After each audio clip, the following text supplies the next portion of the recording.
Salut mes Nakamas, c'est le Doc, j'espère que vous allez bien. Il y a une tasse, et s'il y a une tasse, ça veut dire que c'est le retour des critiques analyses de chapitres. On va boire un petit coup d'ailleurs, parce que j'en ai besoin, j'ai pas beaucoup dormi pour bien bûcher cette critique analyse, parce que quelle idée j'ai eu de faire le retour des critiques analyses avec ce chapitre 1125 qui est absolument dingue. On va commencer par un petit bilan global et après on va détailler ce chapitre à travers différentes parties. Déjà on va commencer par donner une note à ce chapitre. Vous dans les commentaires dites-moi quelle note vous avez donné. Moi je lui donne une note de 9 sur 10.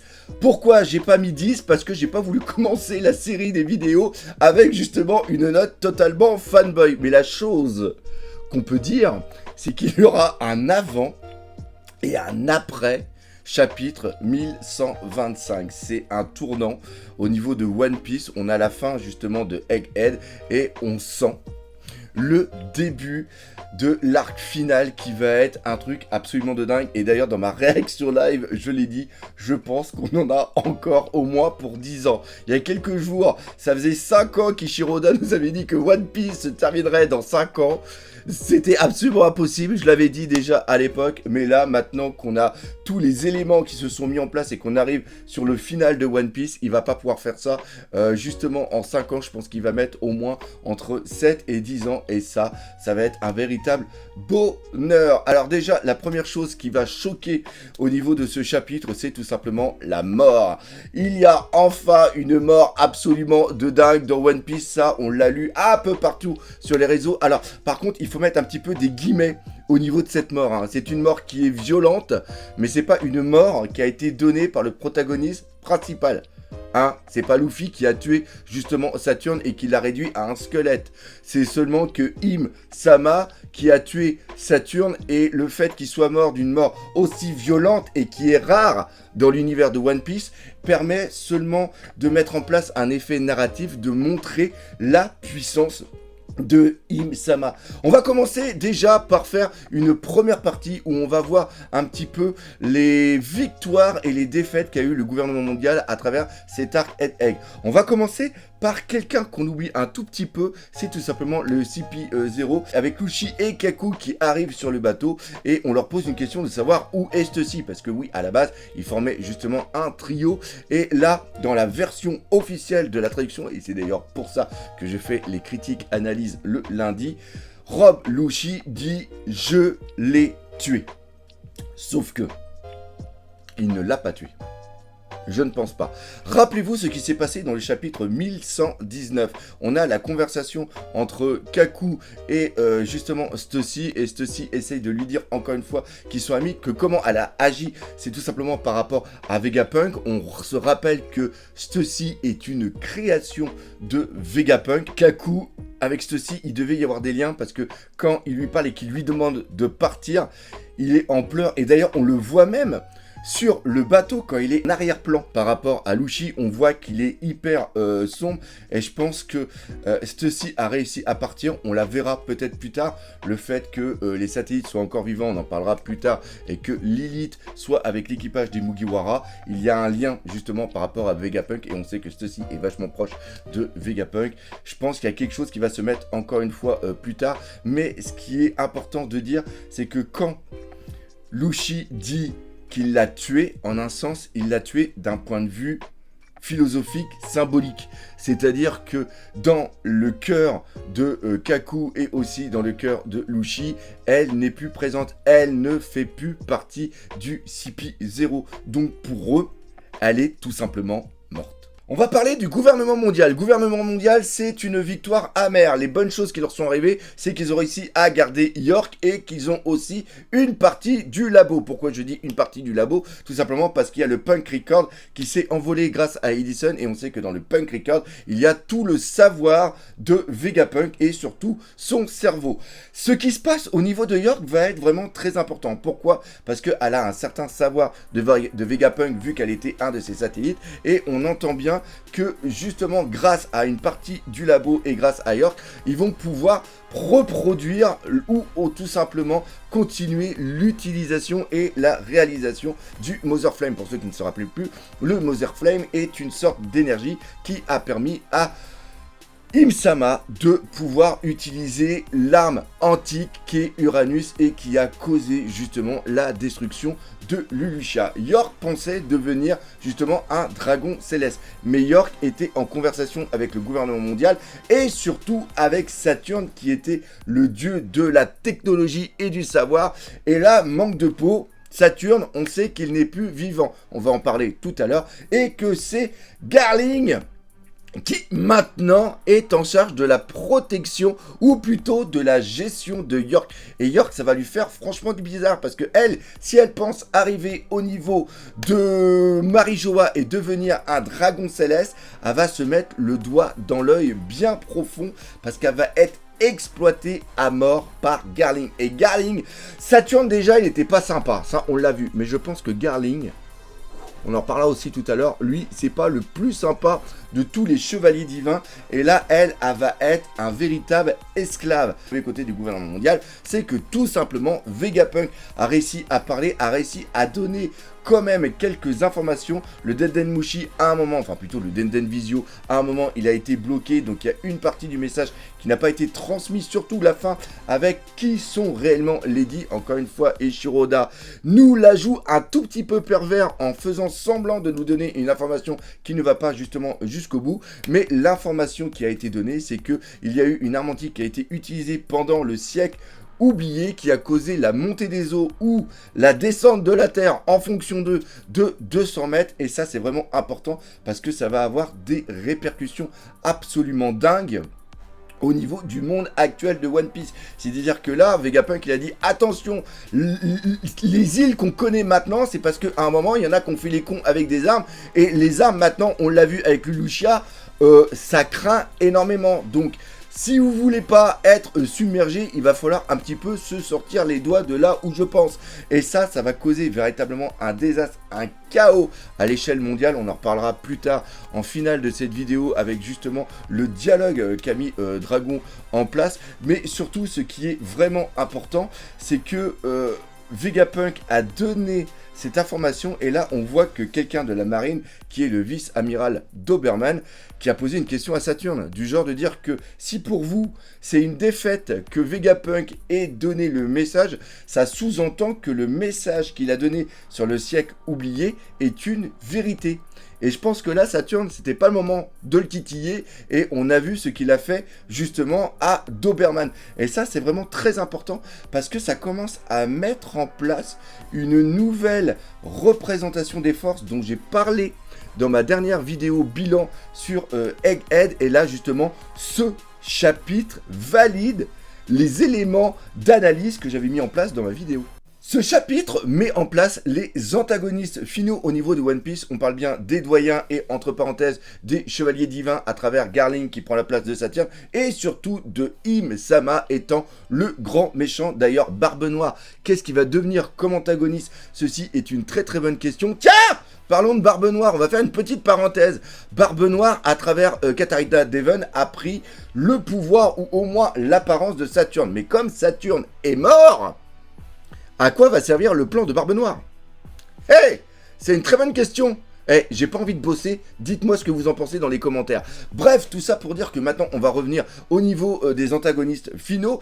Et que vont devenir les antagonistes qui étaient déjà présents en ce moment? C'est-à-dire la marine et les dragons célestes. Alors pour les dragons célestes, ils avaient seulement qu'un but narratif de faire détester, d'être une représentation détestable du gouvernement et de créer une sorte d'animosité entre nous, lecteurs, et justement les dragons célestes pour qu'on ait envie qu'ils soient détruits. Mais d'un point de vue du monde de One Piece, Im-sama, quelle a été l'utilité des dragons célestes? Et bien pour ça, il faut remonter 800 ans en arrière. Il y a eu la coalition des 20 royaumes qui a permis justement la destitution du royaume oublié, on va l'appeler comme ça, ceux où il y avait sûrement Lady qui avait aussi une technologie, où il y avait aussi sûrement Joy Boy et qui ont combattu Im-sama ainsi que la coalition des 20 royaumes. Les autres, ils ont perdu, les 20 royaumes, ils ont gagné avec Im-sama. Cependant, Im-sama ne pouvait pas tout de suite régner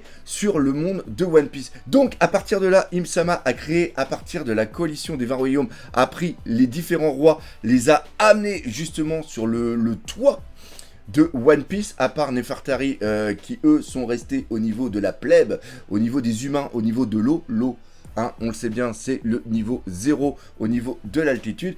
Et ce qui se passe, c'est que les dragons célestes servaient un petit peu de marionnettes, de vitrines au niveau du gouvernement mondial, le temps que Im-sama arrive à mettre en place son plan. Im-sama, on sait qu'elle était présente pendant, enfin, on se doute qu'elle était présente pendant le siècle oublié, et que on sait qu'il y a une sorte de prophétie, on sait qu'il y a une chose avec les dates, parce que on sait que Goldie Roger, il l'avait dit, il était arrivé trop tôt, donc il y a quelque chose dans la temporalité, et on sait que maintenant on va arriver sur la bonne temporalité, c'est-à-dire au bout des 800 ans où il va peut-être y avoir le réveil de quelque chose, on ne sait pas, on fera une théorie plus tard. Tout ça pour dire que les ponts ont été créés, c'est-à-dire les 4 ponts qu'on sait justement à la fin de ce chapitre, à travers la conversation qu'il y a entre les différents révolutionnaires. Les ponts, ça c'est très très bon, parce que les ponts vont relier les différentes îles des différentes mers. Le drapeau que l'on voit au niveau du gouvernement mondial,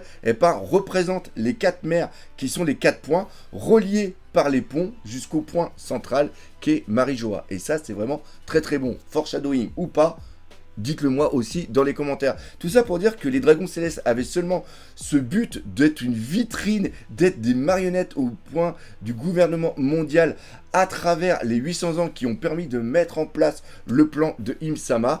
Et là, avec la future montée des eaux qui va y avoir, je pense que le reste, les dragons célestes ne vont plus avoir aucune utilité. Pourquoi? Parce que Im-sama va pouvoir se présenter et va pouvoir régner à travers justement peut-être les doyens. Qui dit 5 doyens dit justement les 4 mers plus Marijoa qui fait 5 justement au total, qui représente les 5 points du drapeau du gouvernement mondial. Oui, je sais, tout est lié, c'est un truc absolument de taré. Tout ça pour dire que les dragons célestes, là, ils sont en train d'être affamés, mais c'est pas le pire qui va leur arriver. Une fois que Im-sama va leur dire, les gars, j'ai plus besoin de vous, j'ai plus besoin de vous. Voilà, ça va être aussi clair que ça, et je pense que ça va leur faire drôle. Et si on le voit dans le manga, ça va nous faire plaisir. Enfin, je sais pas vous, mais moi, ça va me faire plaisir.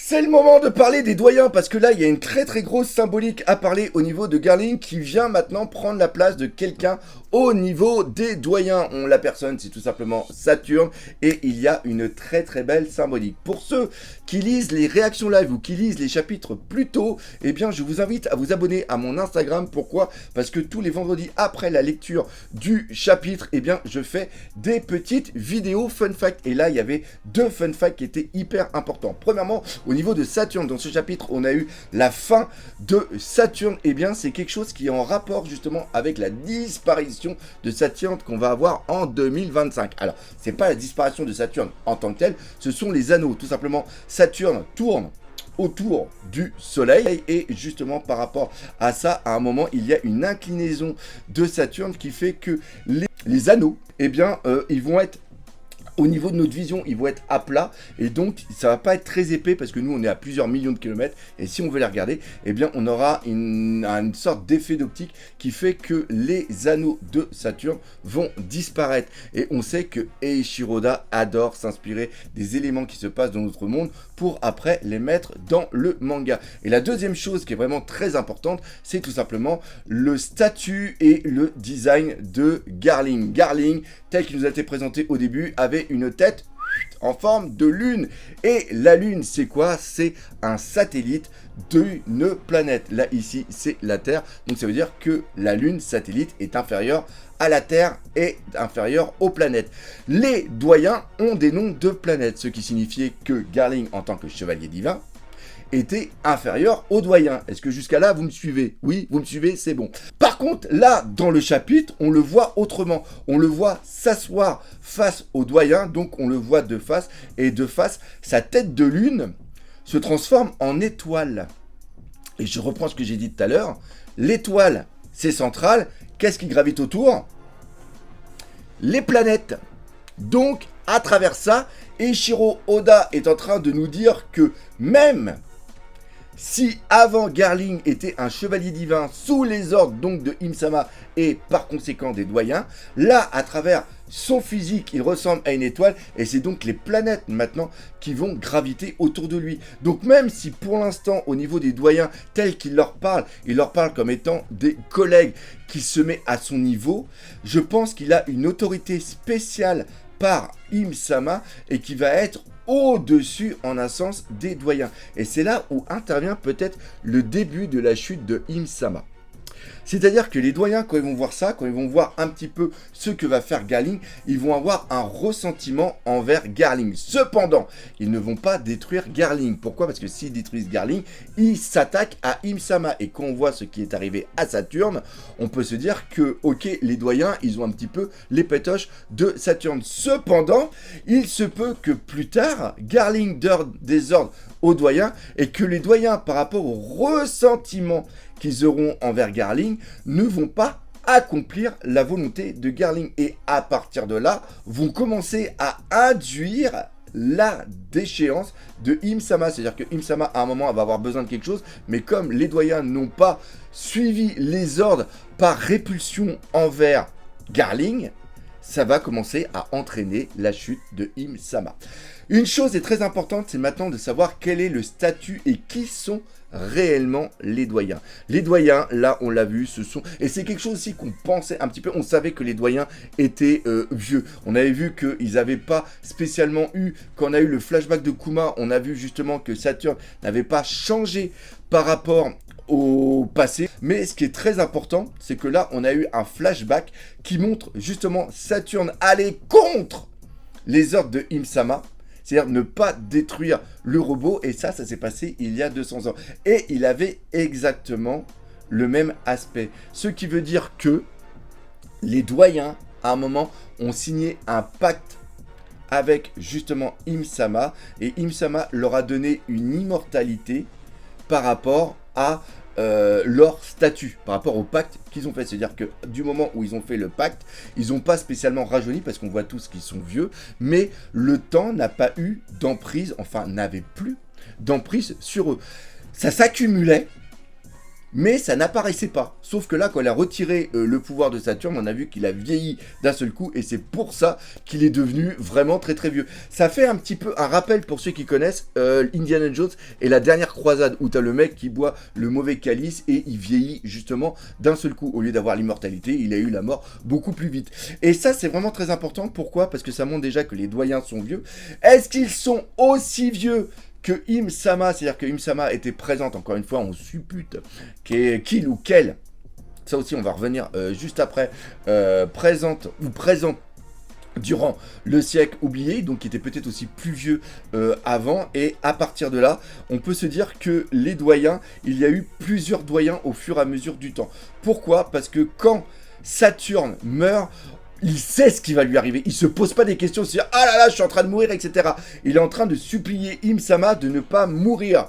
Quand on voit les doyens au niveau de Marijoa et qu'il y a Garling qui arrive, il se doute, vu qu'il a pris la place, qu'il est arrivé quelque chose à Saturne et que c'est dû à Im-sama. Ce qui sous-entend que les doyens sont au courant du pacte et qu'ils ont sûrement vu d'autres doyens mourir et eux, justement, prendre leur place. Ça, c'est quelque chose que je pense, encore une fois, dites-moi dans les commentaires si vous pensez la même chose que moi. Parlons de Im-sama maintenant. Alors, il y a quelque chose de vraiment très important pour ceux qui suivent les épisodes. Il y a eu la première apparition ce dimanche de Im-sama, et surtout avec sa voix, et tout le monde attendait ça. L'anime permet justement, à travers le seiyuu, à travers la voix et l'intonation qu'elle met, ou qu'il met, permet d'avoir un petit peu le caractère et la psyché du personnage. Et aussi par rapport à sa voix, l'intonation au niveau du machiavélisme. Parce qu'on sait que il est méchant. Hein, Im-sama, il ou elle est méchant. Et là, la Toei a joué vraiment très très fort. Et je pense que c'est Eiichiro Oda qui a dû donner justement l'obligation de faire ça. C'est-à-dire que la voix a été trafiquée et on ne connaît pas le nom du seiyuu. Donc, on n'a aucune information sur Im-sama. Ça signifie que Eiichiro Oda nous réserve un plot twist absolument de malade de l'identité de Im-sama. Dans ma vidéo bilan que j'ai fait au niveau de l'arc Head Egg, je parle un petit peu du Gorosei, je parle que à travers le pentagramme ce sont des démons et que justement Im-sama serait une entité démoniaque. Et bien là on a une confirmation à travers justement ce qui se passe au niveau de Saturne. C'est-à-dire que les doyens, ce sont des humains qui étaient normaux, qui ont pactisé avec le diable. Im-Sama est une représentation du démon originel qu'on connaît dans notre monde, qu'on connaît dans les différentes religions. C'est présent au niveau de One Piece. Et Im-Sama est vraiment l'antagoniste principal de One Piece. Quel va être le rôle de Barbe Noire? Je ne sais pas. Quel va être le rôle, on a oublié d'en parler tout à l'heure, de la marine, Akainu en véritable antagoniste, je ne sais pas. La marionnette, la personne qui est tout au-dessus, ça va être Im-Sama. Im-Sama qui arrive à enlever en un claquement de doigts par rapport justement au pacte que les doyens ont fait avec Im-Sama, où Im-Sama a donné une partie de son pouvoir, parce que c'est comme ça qu'elle reprend son pouvoir. Elle ne fait pas que l'annuler, elle va reprendre le pouvoir pour après sûrement le transférer à Garling. Est-ce que Garling va avoir l'apparence d'une araignée, ou est-ce que c'est un autre pouvoir qui va être en lien par rapport à son caractère, etc. Ça, on verra ça plus tard. On a vu que Im-Sama a enlevé la vie au niveau de Saturne, et c'est là où vient la conclusion de cette vidéo. C'est tout simplement par rapport au titre. Ichiro Oda adore jouer sur le titre. Et là, le titre, c'est ce que mourir signifie. C'est-à-dire que là, Im-Sama est immortel. On pense, enfin, immortel en un sens, hein, parce que nul n'est immortel dans un manga, mais ce qui se passe, c'est que Saturne se pensait immortel à travers le pacte qu'il avait lié, qui le liait justement avec Im-Sama, et on voit que lui, qu'on pensait qu'il n'allait pas mourir, parce que c'est là la surprise. Les 5 doyens étaient les entités, on ne pensait pas qu'ils allaient mourir maintenant, on pensait que c'était une présentation de la puissance, et se dire, ok, maintenant les Mugiwara, ils vont à Elbaf, et à Elbaf, ils doivent faire le nécessaire, parce qu'il faut qu'ils arrivent maintenant à avoir la puissance, ou une certaine maîtrise, ou tout simplement aller à Loftel, avoir une technologie, ou avoir quelque chose qui va permettre la destitution, apprendre peut-être le point faible de Im-Sama à travers un flashback avec justement Joy Boy, ou que ce soit marqué tout simplement sur les poneglyphes ou le Rio poneglyph. Tout ça pour dire que le titre est vraiment très très bon, parce que la personne qui se pensait immortelle n'est pas immortelle et donc meurt. Qu'est-ce que signifie la mort? La mort signifie ça, mais d'un autre côté, on a Vegapunk qui est mort, mais il n'est pas totalement mort. Et là, on va passer un petit peu sur un plan métaphysique. Ça, c'est quelque chose qui me plaît énormément, et c'est pour ça aussi que j'aime bien, que j'aimais bien, et que vous aimez bien aussi peut-être regarder mes critiques analyses, parce que j'aime aller au niveau de la profondeur, au niveau des symboliques. Et là, on sait que Vegapunk a créé les satellites. Les satellites sont une partie de lui-même, sont les sentiments de, comment ça s'appelle, les sentiments ou les besoins qu'avait Vegapunk. Chaque satellite représente une parcelle de Vegapunk. On sait aussi qu'ils ont réussi à prendre le Punk Record. Punk Record, c'est là où normalement il y a le cerveau de Vegapunk. Est-ce que le cerveau fonctionne encore malgré que Vegapunk soit mort et donc que son fruit du démon ne soit plus actif? Je dirais oui. Pourquoi? Parce que le fruit du démon, parce que ça c'est une question qui m'a été posée au fait, hein, c'est aussi pour ça que je réponds à la question. Le cerveau de Vegapunk était une excroissance de lui-même créée par le fruit du démon, mais c'était quelque chose de physique, c'était son cerveau. Et que son cerveau devienne aussi grand, c'était lié à son fruit du démon. Donc c'était quelque chose qui était tangible. C'est pas parce que son fruit est mort que son cerveau va rapetisser. Son cerveau avait une connaissance, il était maintenu dans une sphère, il avait des trucs pour nourrir, donc son cerveau en tant que tel est toujours fonctionnel et est toujours vivant. Cependant, est-ce que l'humain peut seulement être réduit à ses sentiments ou ses capacités qui sont les satellites et à son cerveau? Est-ce qu'il y a quelque chose en plus qui fait que nous sommes des humains et à partir de là, on va parler d'une chose qui est l'âme. L'âme qui est, on va dire un petit peu la psyché, qui va être un petit peu ce qui donne les véritables sentiments et les véritables actions et les véritables impulsions de ce qu'on va faire. C'est par rapport justement à notre âme. Est-ce que notre âme est bonne? Est-ce que notre âme est mauvaise? Est-ce qu'une âme mauvaise peut devenir bonne? Est-ce qu'une âme bonne peut devenir mauvaise? Est-ce que justement les dieux existent? Est-ce qu'une fois qu'on est mort, nos sentiments disparaissent, notre cerveau disparaît, mais notre âme va rejoindre quelque chose de plus haut au niveau des entités? Là, on est d'un point de vue métaphysique. Est-ce que quand il n'y a plus que ton cerveau, est-ce que tu peux toujours être considéré comme quelque chose? Est-ce que tu peux toujours considérer que ton humanité est toujours présente une fois que ton âme n'est plus là? Et est-ce que l'âme existe? Surtout. Voilà, donc encore une fois, à travers ce titre, il y a vraiment cette question qui se pose. Et au-delà de ça, il y a même une troisième chose que moi j'ai pensé, c'est tout simplement qu'est-ce que la mort d'un point de vue d'un manga. Parce que ce chapitre, comme je l'ai dit en intro, le chapitre 1125, annonce la fin de One Piece. One Piece existe depuis 27 ans. On dit qu'on a encore pour 5 à 10 ans, donc on va arriver sur presque 35-37 ans de vie au niveau d'un manga, ce qui est hyper long, et je ne pense pas que ça fera comme Naruto, que ça fera comme Dragon Ball, qu'il y aura une suite Boruto, ou qu'il y aura une suite comme il y a sur Dragon Ball Super. Que va devenir One Piece une fois que l'œuvre sera morte, et même à travers ça, parce qu'on sait que la mort de Miura et la mort aussi de Akira Toriyama a beaucoup marqué Eiichiro Oda, et on le voit justement dans sa narration qui va beaucoup plus vite. Cet arc Head Egg aurait pu être beaucoup plus développé. Je vous invite à regarder mes précédentes vidéos. Est-ce que à un moment, lorsque Eiichiro Oda va mourir, est-ce qu'il sera toujours vivant à travers son œuvre? Donc voilà, c'est fini au niveau de cette critique analyse, j'espère que vous l'aurez apprécié. J'ai beaucoup bossé dessus parce que ce chapitre le méritait vraiment, et les autres chapitres vont aussi le mériter. En un sens, encore une fois, merci de votre soutien. Si vous avez apprécié le retour, n'hésitez pas à partager par autour de vous. Laissez des commentaires, c'est très important pour le référencement. Abonnez-vous à la chaîne pour montrer que cette chaîne va redevenir hyper dynamique. Petite parenthèse pour vous dire que ceux qui aiment les figurines et les cartes, ne vous inquiétez pas, c'est pas terminé, mais il y en aura bien sûr beaucoup moins. Encore une fois, merci à vous tous, et surtout, on n'oublie pas le principal, One Piece, c'est la vie. Allez, salut mes Nakamas.